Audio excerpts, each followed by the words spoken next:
Greg had always been a dreamer, but his dreams weren't about traveling the world or becoming famous. No, Greg's dreams were much simpler and far more mechanical. He loved cars, especially the old ones that carried stories of another era in their rusted frames and faded paint jobs. For years, he'd spent weekends scouring junkyards for parts, haggling with sellers, and painstakingly restoring vintage vehicles in his tiny one-car garage. Each car was like a puzzle, and Greg took pride in piecing them back together until they gleamed as if time itself had reversed.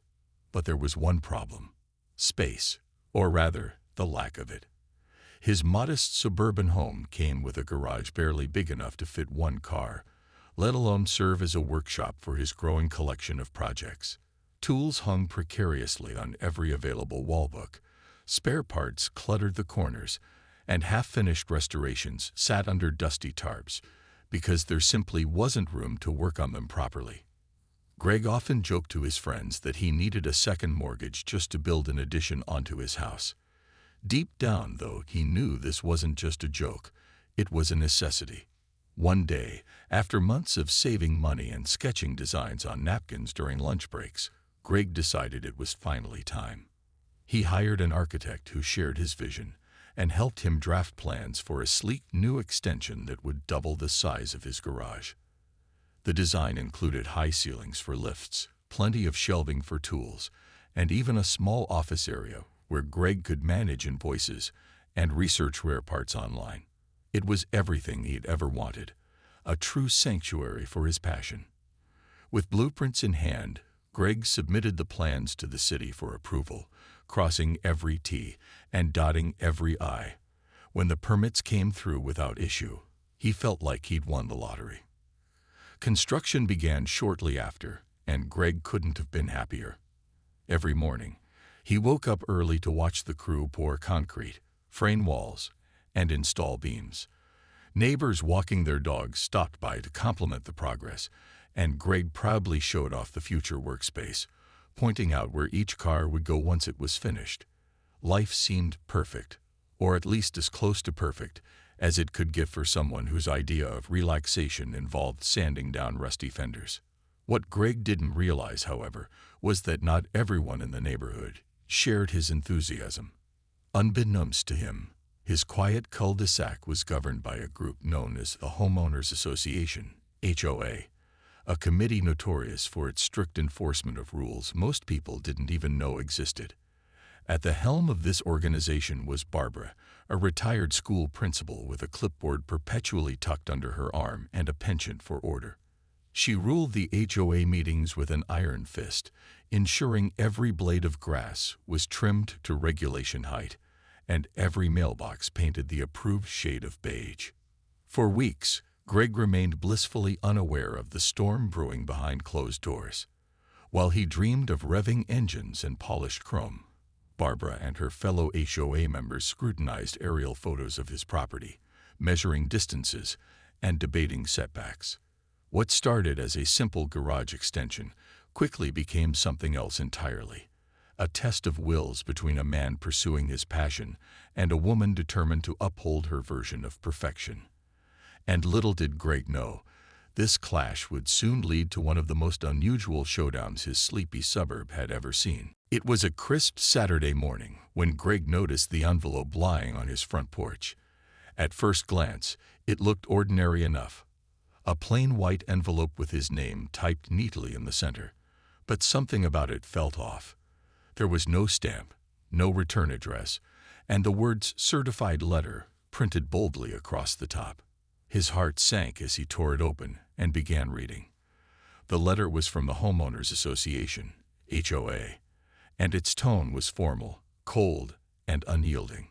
According to the HOA, Greg's new garage extension violated a rule he'd never heard of before, the setback zone.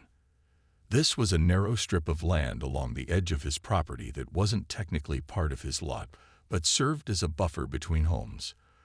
The letter claimed that Greg's foundation encroached 2 feet into this area, making it a communal space he had no right to build on. Worse still, the HOA demanded immediate action. Either Greg would have to demolish the portion of the garage that crossed the line or face legal consequences. Greg stared at the letter in disbelief. He had followed every step of the permitting process, hired professionals, and even double-checked the measurements himself. How could this be happening? Determined to clear up what he assumed was a simple misunderstanding, Greg decided to attend the next HOA meeting. Surely, once he explained everything, they'd see reason. The meeting took place in the community center, a drab room filled with folding chairs and fluorescent lights. Barbara, the HOA president, sat at the front table, her glasses perched on the tip of her nose as she shuffled through papers. When Greg stood up to speak, the room fell silent.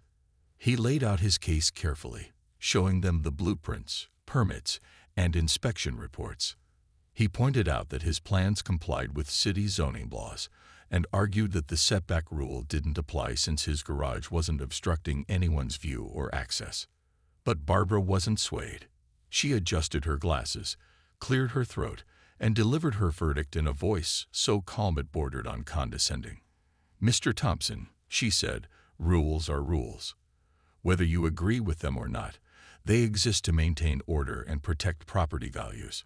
Your garage is in violation, and we expect you to rectify the situation promptly." Greg felt his cheeks flush with anger. He wanted to argue further, to point out how absurd it was to nitpick over 2 measly feet while ignoring the bigger picture. But the other HOA members nodded in agreement with Barbara, their faces blank masks of indifference. It was clear he wasn't going to win this fight, at least not here. As he drove home that night, Greg replayed the meeting in his mind, frustration bubbling beneath the surface. He thought about all the time, money, and effort he poured into the project, only to be blindsided by people who seemed more concerned with arbitrary lines on a map than actual fairness. By the time he pulled into his driveway, he'd made up his mind. He wasn't backing down. If the HOA wanted a battle, they were going to get one. What they didn't know was that Greg wasn't just any homeowner. He was a man who thrived on solving problems, no matter how impossible they seemed. And if pushing back meant finding creative ways to stand his ground, then so be it. Little did Greg realize, however, that this was only the beginning. The HOA wasn't about to let him off the hook easily, and their next move would escalate things far beyond anything he'd anticipated. For now, though, Greg focused on one thing: protecting what he'd worked so hard to build. Whatever happened next, he vowed to stay true to himself, and maybe teach the HOA a lesson or two along the way. Greg wasn't the kind of person to back down from a challenge, and this situation was no exception. If anything, the HOA's rigid stance only fueled his determination. He had spent too much time, energy, and money on his garage extension to let it go without a fight. So instead of tearing down the structure as the HOA demanded, Greg doubled down. He instructed the contractors to keep working, finishing the foundation and framing the walls. Every hammer strike felt like a small act of defiance, a way of saying, "This is my property, and I'll do what I believe is right." Word spread quickly through the neighborhood about Greg's decision to ignore the HOA's demands. Some neighbors whispered disapprovingly, while others secretly admired his boldness. But one person who didn't admire it at all was Barbara. To her, Greg's refusal to comply wasn't just an inconvenience, it was a direct challenge to her authority. And Barbara did not take challenges lightly. Determined to make an example out of Greg, Barbara called an emergency meeting of the HOA board. They hatched a plan. They would organize a community inspection to document the alleged violation in detail. Armed with clipboards, measuring tapes, and cameras, Barbara led a group of neighbors onto Greg's property one Saturday morning. The sight of them marching across his lawn made Greg's blood boil. This wasn't just about rules anymore. It was personal. Without hesitation, Greg sprang into action. He grabbed some wooden stakes, bright orange string, and a roll of chain-link fencing he bought for another project. Within hours, he marked off the disputed area with the stakes and string, creating a clear boundary around the setback zone. Then, using the fencing, he built a temporary barrier along the line, complete with a large sign that read asterisk private property. No trespassing. Asterisk, it wasn't fancy, but it got the message across loud and clear. When Barbara and her entourage returned the next day, they were met with Greg's makeshift fence. She crossed her arms and glared at him, clearly unimpressed. "This changes nothing," she said sharply. "You're still in violation, and we'll be filing a formal complaint with the city if you don't remove this." "I swore." Greg smirked, leaning casually against the fence. "Go ahead," he replied coolly. "But remember, I've done everything by the book. You might want to check your own rule book before accusing me of breaking it." The standoff between Greg and Barbara became the talk of the neighborhood. People took sides, debating whether Greg was a rebel standing up for himself or a troublemaker disrupting the peace. Tensions simmered beneath the surface, turning what had once been a quiet cul-de-sac into a battleground of pride and principle. For Greg, though, the conflict wasn't just about winning. It was about proving a point. He believed the HOA's rules were outdated and unnecessarily restrictive, designed more to control people than to help them. And if Barbara thought she could intimidate him into submission, she was sorely mistaken. As days turned into weeks, Greg continued fortifying his position. He added more signs to the fence, each one cleverly worded to poke fun at the absurdity of the situation. One read asterisk welcome to the setback zone. Please keep off the grass. Asterisk, another joked. Asterisk, free parking for HOA inspectors. Just kidding. Asterisk, neighbors driving by couldn't help but chuckle, even those who supported the HOA. Greg's humor was infectious, and it began to chip away at the tension, at least for some. But Barbara wasn't laughing. In fact, she grew angrier with each passing day. Greg's refusal to budge, and his growing popularity, was chipping away at her authority. She knew she needed to come up with something bigger, something that would put him firmly in his place. Yet despite her frustration, Greg remained unfazed. He went about his life as usual, tinkering in his garage and dreaming up new ways to prove his point. Deep down, he knew this battle wasn't over, but he also knew one thing for certain. Surrender wasn't an option. Whatever came next, he'd face it head-on, with creativity, determination, and maybe just a touch of mischief. One evening, after another long day of staring at blueprints and fuming over the HOA's stubbornness, Greg decided to unwind with a documentary about medieval castles. He settled onto his couch with a bowl of popcorn, letting the narrator's voice guide him through tales of towering stone walls, secret passageways, and, most intriguingly, moats. As the camera panned over a wide trench filled with water surrounding a grand fortress, Greg paused mid-bite. Something clicked in his mind. "A moat," he murmured to himself, leaning forward. That's it. The idea grew clearer the more he thought about it. If the HOA cared so much about boundaries, why not make the boundary impossible to ignore? A moat wasn't just functional, it was symbolic. It would serve as both a literal line in the sand, or rather, water, and a statement that Greg wasn't someone to be pushed around. Plus, if done right, it could even add a touch of elegance to his property. The more he imagined it, the more excited he became. The next morning, Greg sat at his kitchen table with a fresh cup of coffee and sketched out his plan. He envisioned a 12-foot wide moat running along the entire edge of the disputed setback zone. It wouldn't just be a muddy ditch, it would be lined with smooth stones, illuminated by LED lights, and stocked with colorful koi fish. For practicality, he'd install a small wooden drawbridge leading from his driveway to the street, making it easy for visitors to cross while maintaining the charm of the design. To top it off, he'd include a couple of decorative fountains, turning the whole thing into a feature worth admiring. Greg knew the concept might sound ridiculous, or even childish, to some people, but that was part of the appeal. Barbara and her committee had spent weeks treating this dispute like a life-or-death matter, drowning Greg in letters and threats. A moat would flip the script entirely, showing them that he wasn't just fighting back, he was having fun doing it. Before moving forward, Greg did his homework. He researched local regulations to ensure a moat wouldn't violate any environmental or safety laws. Satisfied that his plan was legal, he hired a landscape architect to refine the design and help secure the necessary permits. When asked by city officials what exactly he intended to build, Greg simply described it as a water feature enhancement. No one blinked an eye. As construction plans took shape, Greg couldn't help but smile every time he pictured Barbara's reaction.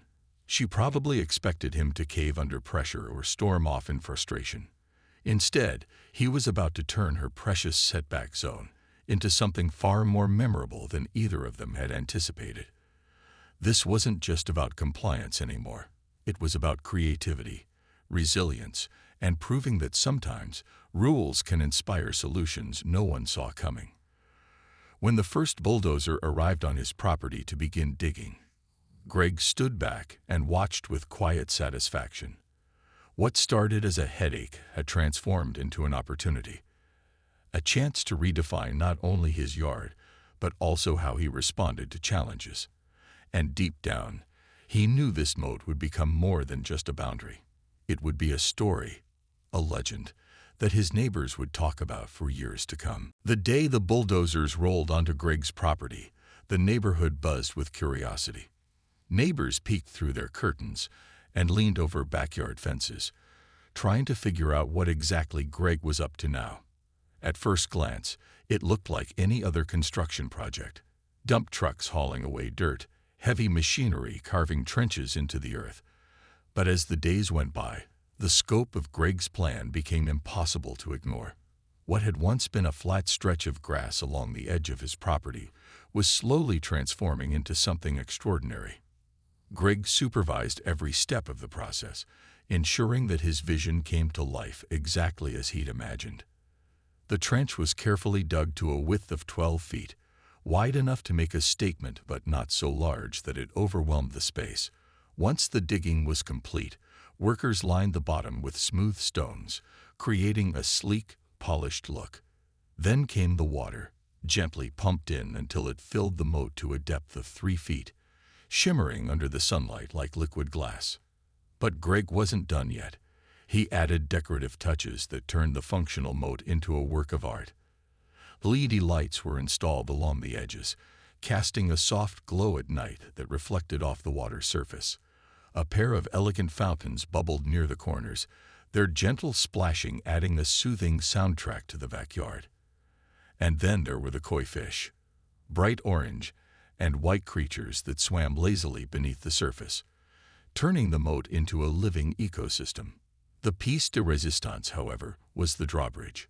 Made of sturdy wood and reinforced with metal hinges, it spanned the moat at the driveway entrance, connecting Greg's property to the street. It wasn't just practical. It was charming, evoking images of castles and fairy tales. Greg even installed a pulley system so he could raise and lower the bridge manually, though he mostly kept it down for convenience. Still, the mere sight of it made visitors do a double take. As the final pieces fell into place, Greg stepped back to admire its handiwork. His once ordinary backyard now felt like something out of a storybook, a whimsical retreat that balanced humor and functionality. Word spread quickly, and soon neighbors who had previously sided with the HOA began stopping by to see the moat for themselves. Some came out of curiosity, others out of admiration, but all left impressed by Greg's ingenuity. Even Barbara couldn't stay away forever. One afternoon, she marched over to Greg's house, clipboard in hand, her lips pressed into a thin line. She stood at the edge of the moat, staring at the water as if it had personally offended her. "This is ridiculous," she snapped, pointing at the drawbridge. "What is this supposed to be?" Greg grinned, leaning casually against the railing. "It's a moat," he said matter-of-factly. "You wanted boundaries. Now you've got one." Barbara sputtered, clearly flustered. "This isn't what we meant when we talked about setbacks." "Well, maybe next time you'll be clearer about your expectations," Greg replied smoothly. "Besides, I checked all the rules. Nothing says I can't have a water feature on my property." Defeated, for now, Barbara stormed off, muttering under her breath. But Greg didn't care. He had accomplished what he set out to do: create a boundary that no one could argue with, while proving that creativity could turn even the most frustrating situations into opportunities. By the time the moat was fully completed, it had become more than just a solution to a problem. It was a landmark. Families brought their kids to see the koi fish swimming lazily in the water. Joggers paused mid-run to snap photos of the glowing lights at dusk. Even local news outlets caught wind of the story, dubbing Greg's creation the moat heard round the cul-de-sac. Far from being an eyesore, it became a conversation starter, a symbol of individuality, and perhaps most importantly, a reminder that sometimes the best way to deal with conflict is to think outside the box, or in this case, dig a really big hole and fill it with water. If Barbara thought she was angry before, the moat pushed her over the edge. To her, Greg's creation wasn't just a clever solution. It was an outright mockery of everything the HOA stood for. Every time she looked at the shimmering water and flickering lights, she saw defiance staring back at her. The drawbridge, the koi fish, the fountains, it all felt like a personal jab, as if Greg had gone out of his way to make her life harder. And in a way, he had. Determined to regain control, Barbara called yet another emergency meeting of the HOA board. This time, however, they weren't discussing setbacks or property lines. They were strategizing how to shut down Greg's water feature. Armed with legal jargon and a stack of outdated bylaws, Barbara argued that the moat was a nuisance, a safety hazard, and a violation of aesthetic guidelines. She even suggested it could attract mosquitoes or flood neighboring yards during heavy rains. Her arguments were dramatic, but they struck a chord with some members of the committee, who nodded along nervously. The HOA drafted a formal letter accusing Greg of creating a public disturbance and demanded he fill in the moat immediately. When Greg received the letter, he couldn't help but laugh. He knew the accusations were baseless. The moat had been designed with care, adhering to environmental regulations and safety standards. Still, he decided to play along, responding with a polite but firm letter of his own. In it, he pointed out that the moat complied with all local laws, served as a beautiful addition to the neighborhood, and most importantly, stayed entirely within his property boundaries. He ended the letter with a cheeky postscript. Asterisk, if you'd like, I can add a bridge for HOA inspectors to use during their visits. Asterisk. Barbara wasn't amused. Frustrated by Greg's refusal to back down, she escalated the issue to the city council, hoping higher authorities would side with her. At the council meeting, she passionately argued that the moat posed a risk to community safety and diminished property values. But instead of siding with the HOA, the council seemed charmed by Greg's creativity. One member even joked that the moat might inspire other residents to think outside the box when resolving disputes. Another praised Greg for finding a peaceful and visually stunning way to address the setback controversy. Meanwhile, the neighborhood was divided. Some residents sided with Barbara, grumbling about how Greg's project disrupted the uniformity of the area. Others, however, found themselves warming up to the idea. Kids loved feeding the koi fish. Couples enjoyed evening strolls past the glowing moat, and even a few former critics admitted it was kind of charming. Slowly but surely, Greg's moat began winning people over, not just because of its beauty, but because it represented something bigger: the power of individuality and creative problem-solving. For Barbara, this shift in public opinion was unbearable. She had always prided herself on maintaining order in the neighborhood, but now she felt like she was losing control. Her frustration reached a boiling point when a local news station featured Greg's moat in a human interest story. The reporter described it as a modern-day castle moat and highlighted Greg's battle with the HOA as an example of standing up to bureaucracy. Viewers flooded the station with calls and emails praising Greg's ingenuity, while Barbara became the unwitting villain of the piece. Humiliated and defeated, Barbara eventually resigned from her position as HOA president. She claimed it was due to personal reasons, but everyone knew the truth. The woman who once ruled the cul-de-sac with an iron fist had been outmaneuvered by a man with a shovel. some water, and a lot of determination. As she packed up her clipboard and rulebook, neighbors whispered that her departure felt like the end of an era, one defined by strict rules and stifling conformity. Greg, meanwhile, celebrated his victory quietly. He didn't gloat or rub salt in Barbara's wounds. Instead, he focused on enjoying the fruits of his labor. His garage extension was finally complete, giving him the space he needed to work on his beloved vintage cars.